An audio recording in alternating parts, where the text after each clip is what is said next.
Hello everyone, আসসালামু আলাইকুম। তোমাদের সকলকে জানাই আমার ছোট্ট একটা মিনি ব্লগে স্বাগত। তোমরা সবাই কেমন আছো? আশা করি খুব ভালো আছো। আলহামদুলিল্লাহ, আমিও খুব ভালো আছি। সো গাইস, আমি আজকে চলে এসেছি হাওড়া মেট্রো স্টেশনে। India first under water metro. সেই মেট্রো করে এখন আমরা যাব এক্সপ্ল্যানেড হাওড়া থেকে।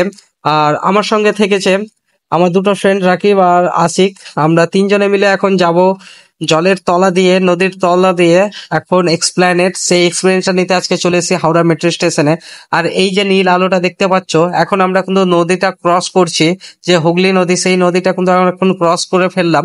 তো আর আজকে কিন্তু গাইস মেট্রোতে ভিড়ও প্রচুর ছিল, তার জন্য আমি ঠিকভাবে ব্লগটা শুট করতে পারিনি। দেখতে পাচ্ছ কত লোকজন, কারণ এত লোকে মাঝে আমাকে একটু মানে কিরকমই একটা নার্ভাস ফিল লাগে, তাই আমি সেরকম ভাবে ব্লগটা করতে পারিনি। তাই আমি তোমাদের ছোট্ট করে একটা মিনি ব্লগ দেখালাম। তোমাদের কেমন লেগেছে? আশা করি খুব ভালো লেগেছে। ভালো লেগে থাকলে অবশ্যই বেশি বেশি করে লাইক কমেন্ট শেয়ার করে আমার পাশে থেকো গাইস। তোমাদের সঙ্গে আমি দেখা করবো আমার নেক্সট ব্লগে। Bye bye, tata.